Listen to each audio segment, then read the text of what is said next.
बिल्कुल। और बात करते हैं अगली खबर की और बात करते हैं दिल्ली में यमुना का जलस्तर जिस तरह धीरे धीरे गुरुवार के मुकाबले घटने लगा है। हालांकि बाढ़ से प्रभावित इलाकों में आईटीओ का नाम भी शामिल है। यहां पर यमुना का पानी आईटीओ बिल्डिंग समेत कई सरकारी दफ्तरों में घुस गया है। ऑफिस जाने वाले लोगों को जलभराव के कारण मुश्किलों का सामना करना पड़ रहा है। वहीं वाहन भी सड़कों पर डूबते हुए नजर आ रहे हैं। तो ये दूसरी तस्वीर है राजघाट की, जो पूरी तरह से जलमग्न हो गई है। वहीं तीसरी तस्वीर आपको दिखा रहे हैं हम आपके अपने टीवी स्क्रीन पर, सुप्रीम कोर्ट की है, जहां भी जलभराव की स्थिति बन गई, जिससे लोगों को आवाजाही में परेशानी का सामना करना पड़ रहा है। और चौथी तस्वीर है वजीराबाद इलाके की, जहां पर कई घरों और सड़कों पर पानी भर गया।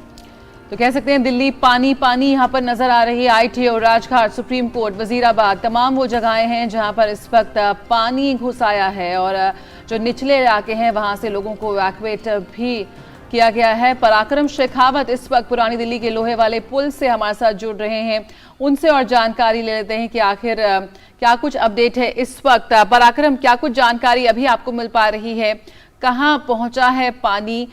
बीच में ये खबर आ रही थी कि जल स्तर में थोड़ी गिरावट हुई है यमुना के। बिल्कुल, देखिए इस वक्त जहां हम मौजूद हैं, वैसे जाना हमें लोहे वाले पुल की तरफ था, लेकिन यहाँ जहां हम खड़े हैं वो जो जगह है, वो ये जो रास्ता है वो पुरानी दिल्ली रेलवे स्टेशन की तरफ जाता है और पुरानी दिल्ली से आगे की ओर मरघट वाले भाभा से होते हुए लोहे वाले ब्रिज की तरफ जाता है, और जो दूसरा जो रास्ता है वो आईएसबीटी की तरफ जाता है। तो देखिए ये जो स्थिति है, ये स्थिति बयां कर रही है कि दिल्ली के हालात क्या हैं। दरअसल यमुना का जलस्तर निश्चित रूप से थोड़ा कम हुआ है। जो वर्तमान आंकड़ा है जलस्तर का वो 208 दशमलव, ये कह सकते हैं कि 46, ये जो आंकड़ा है ये यहां तक पहुंचा है, जो कि कल रात को 208.66 था। तो मतलब थोड़ी गिरावट तो दर्ज की गई है, लेकिन हालात जो है वो जस के तस बने हुए हैं। उम्मीद ऐसी की जा रही थी कि जैसे जैसे समय बीतेगा पानी नीचे उतरेगा, लेकिन पानी नीचे उतरा नहीं है, बल्कि पानी और ज्यादा बढ़ा है। हालांकि अभी स्थिति स्थिर है, और यदि कैमरे के जरिए मैं आपको दिखाने की कोशिश करूं तो देखिए आगे जो पुराने दिल्ली रेलवे स्टेशन की तरफ जो रास्ता जा रहा है, वहां पर एक पुलिस की गाड़ी खड़ी हुई है। ये पुलिस का जो बड़ा ट्रक नुमा होता है वो था, जो कि पूरा डूबा हुआ है, उसकी सिर्फ छत नजर आ रही है। मतलब आप ये समझिए कि आलम क्या है, हालात क्या है। हालांकि आपको और जानकारी हम दे दें कि अब से कुछ ही देर में लगभग 10 बजे के आसपास केंद्रीय विदेश राज्य मंत्री मीनाक्षी लेखी इस इलाके का दौरा करेंगी और वो जायजा लेंगे इन हालातों का। और हम आपको बता दें कि प्रधानमंत्री नरेंद्र मोदी यूं तो अपने फ्रांस की यात्रा में है, लेकिन उन्होंने कल फोन करके दिल्ली के उपराज्यपाल से बातचीत की और उन्होंने दिल्ली में बाढ़ की स्थिति का जायजा लिया और साथ ही हर संभव मदद दिलाने के लिए भी निर्देशित किया है। बिल्कुल, तो ये पराक्रम जो स्थिति है इसकी भयावहता को ही दर्शाती है, और इसीलिए प्रधानमंत्री नरेंद्र मोदी भी काफी चिंतित नजर आते हैं और वहां से फोन करके गृह मंत्री अमित शाह को कॉल किया और दिल्ली के एलजी को कॉल किया और जो स्थिति है उसकी जानकारी हासिल किया। बने रहिए हमारे साथ संध्या भी जुड़ गई है आईटीओ से। संध्या, ये एक ऐसा इलाका है जहां अक्सर जलभराव नहीं होता था, लेकिन इस बार तो हद ही हो गई। जिस तरह से ऑफिसेज पानी में डूबते हुए नजर आ रहे हैं, गाड़ियां डूबती हुई नजर आ रही हैं, और अभी कुछ देर पहले जब आपसे बात हो रही थी, आप कल का इंसिडेंट बता रहे थे कि किस तरह से गंदे पानी के बीच में आप लोगों ने खड़े होकर रिपोर्टिंग की और सुबह से लेकर दोपहर हो गई और आपको नाश्ता भी नसीब नहीं हुआ। तो ये स्थिति जो है, आम जन को कितनी तकलीफें झेलनी पड़ रही हैं, किस प्रकार वो आवाजाही अपना आना जाना कर पा रहे हैं? आप ग्राउंड पर हैं, वहां से इस वक्त की रिपोर्ट बताइए।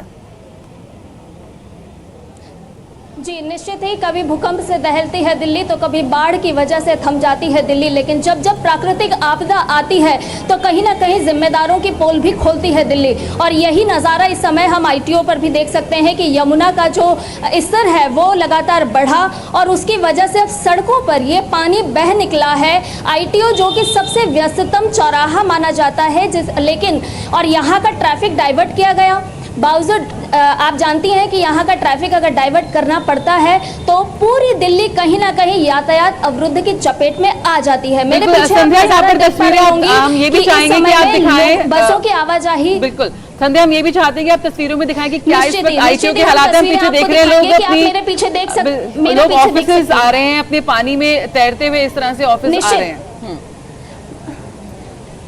निश्चित ही, चूंकि यह आईटीओ का जो इलाका है यहाँ पर कई सारे सरकारी दफ्तर हैं। इस समय में हम पीडब्ल्यूडी हेडक्वार्टर के बाहर खड़े हैं और आप देख सकते हैं कि लोग पैदल इस जो नदी नुमा जो पूरी सड़कें बह चुकी हैं, भर चुकी हैं, वहां से लोग हिम्मत भर के जा रहे हैं। अभी कुछ देर पहले जब हम देख रहे थे तो यहाँ पर लोग टू व्हीलर का सहारा लेकर के निकले जरूर, लेकिन पानी जो है उस वाहन की ओर से उन पे खुद पे आया। कई लोग ऐसे थे जिनका बैग भीग गया, जिनका मोबाइल भीग गया और काफी परेशानियों को उन्हें सामना करना पड़ा। इस समय में मौके पर यातायात डीएसपी खुद मौजूद है। उन्होंने लोगों को हिदायत दी है कि यहाँ से टू व्हीलर वाले लोग नहीं निकले। ये मार्ग जो है आईटीओ से राजघाट तक का जो मार्ग है वो सिर्फ बसों के परिचालन के लिए खोला गया था, लेकिन कुछ लोग जिन्हें दफ्तर पहुंचना होता है और उन्हें पता है कि अगर वो डाइवर्जन रूट पर फंस गए तो शायद समय पर ऑफिस नहीं पहुंच पाएंगे, और यही वजह रही कि लोगों ने इसी मार्ग का सहारा लिया। लोग इसी मार्ग से निकले, टू व्हीलर वाले भी निकले, फोर व्हीलर वाले भी निकले और लगातार ऑटो, बस, इन सब का परिचालन चालू है। संध्या, ये भी बताइए कि कौन कौन से रूट जो हैं वो डाइवर्ट किए गए हैं, जो लोग सड़कों पर निकलेंगे उन्हें कौन कौन से रूट को नहीं लेना चाहिए, साथ ही साथ कौन कौन से मेट्रो स्टेशन ऐसे हैं जो बंद किए गए हैं या देरी से चल रही हैं जो मेट्रो।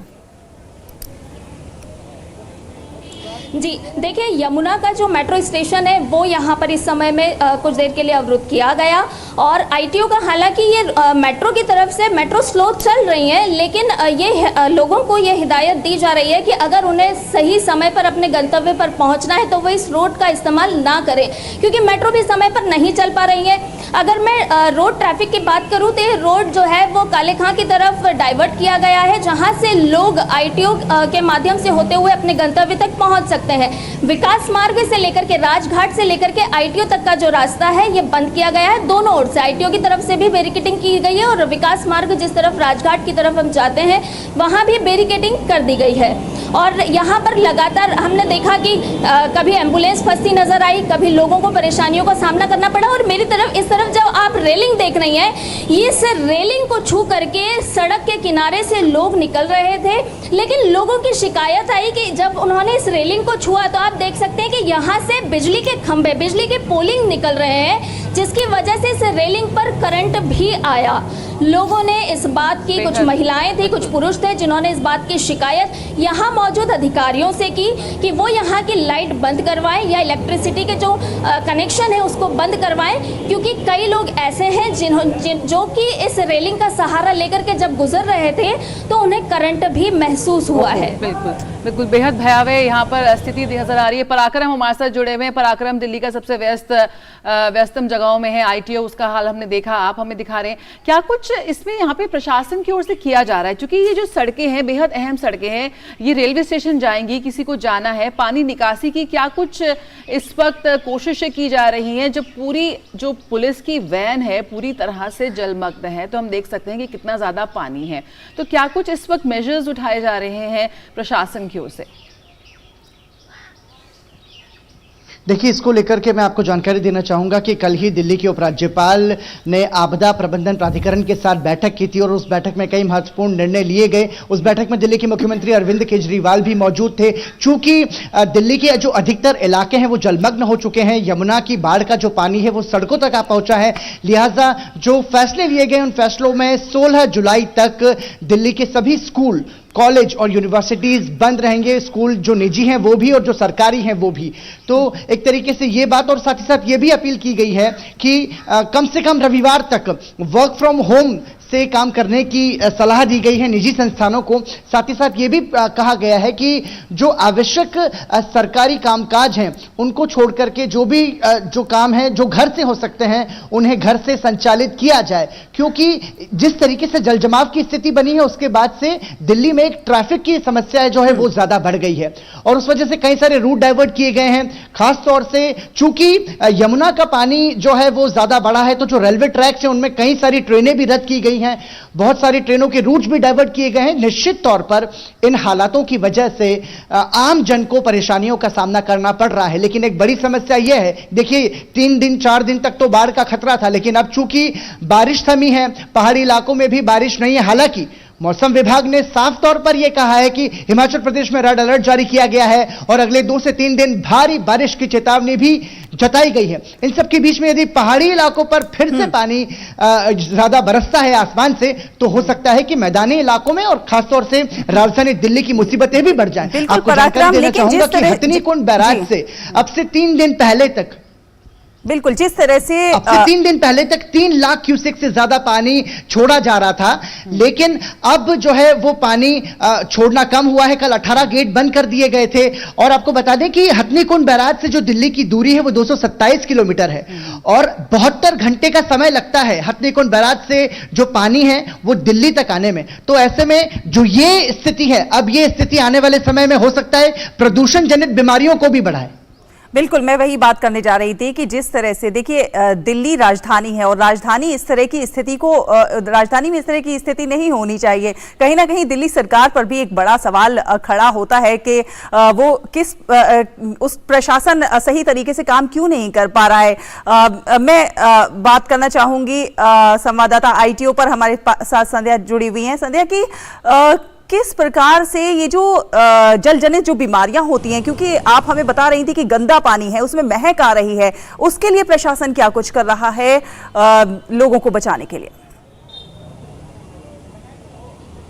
निश्चित तौर पर ये जो बाढ़ का पानी है जो यमुना से होकर के अब सड़कों पर आया है, ये ड्रेनेज का पानी है, गंदगी इसके साथ बह रही है और निश्चित तौर पर इसके बाद जो एक बड़ी चुनौती का सामना करना पड़ेगा वो होगा जल जनित बीमारियां, जिसका सामना प्रशासन को भी करना होगा, जिसका सामना यहाँ के जिम्मेदारों को भी करना होगा। हालांकि लोगों को इसीलिए एहतियात बरतने के लिए कहा गया, लोगों को ये कहा गया कि वो अपने घरों में बंद हो जाए। लेकिन दूसरा सवाल यहाँ पर यह भी उठता है कि लोग घरों से अगर बाहर नहीं निकलेंगे तो पानी का संकट, जो 3 प्लांट बंद हुए हैं तो पानी का संकट घरों में पीने के लिए भी बनेगा। यानी कि अगर आप घर में हैं तो पीने के पानी का संकट, अगर आप बाहर निकलते हैं सड़कों पर आते हैं तो जल जनित बीमारियों का संकट आपको घेरेगा। यानी कि कहीं ना कहीं इस बाढ़ की चपेट में कोई आएगा तो वो है आम आदमी, आम नागरिक, जिसकी पहले से चिंता की जानी चाहिए थी लेकिन नहीं की गई। आप जानती हैं कि 2013 में भी, इससे पहले 2013 में भी इस तरह के हालात बने थे जब बाढ़ का पानी सड़कों पर बह निकला था और उस समय शीला दीक्षित की सरकार थी और उस समय मुख्यमंत्री जो अभी के हैं आप पार्टी के मुख्यमंत्री अरविंद केजरीवाल, उन्होंने ये कहा था कि जब हम सत्ता में आएंगे, जब हम सरकार में आएंगे तो हम दिल्ली को पेरिस की तरह सड़कें मुहैया कराएंगे। लेकिन वास्तविकता हमारे सामने है। आज अरविंद केजरीवाल मुख्यमंत्री हैं और आप देख सकते हैं कि पेरिस की तरह सड़कें तो नहीं बनी, लेकिन प्रधानमंत्री नरेंद्र मोदी ने अपने फ्रांस दौरे पर रहते हुए गृह मंत्री से बातचीत की, उपराज्यपाल से बातचीत की और लगातार यहाँ के अपडेट्स उन्होंने लिए और लोगों को राहत मुहैया कराने के लिए, लोगों को शेल्टर मुहैया कराने के लिए, लोगों को स्वास्थ्य सेवाएं और उपचार मुहैया कराने के लिए लगातार उन्होंने निर्देशित किया, बातचीत की, जानकारी जुटाई और ये आश्वस्त भी किया कि जल्द से जल्द किस तरह से दिल्ली के जो ये बिगड़े हुए हालात हैं उन पर काबू पाया जा सकता है। बिल्कुल, तो बाढ़ से बेहाल है दिल्ली, राजधानी दिल्ली की तस्वीरें हम लगातार आपको दिखा रहे हैं। ITO की बात करें या फिर लाल किले की बात करें। बहुत बहुत शुक्रिया पराक्रम और संध्या फिलहाल इस जानकारी के साथ जुड़ने के लिए। तो दिल्ली एकदम बेहाल नजर आ रही है कि कब ये पानी निकलेगा और कितने जो हजारों लोग जो बेघर हुए हैं अपने घरों से वो अपने घर लौटेंगे, देखने वाली बात यहाँ पर होगी। फिलहाल एक छोटा सा ब्रेक लेते हैं।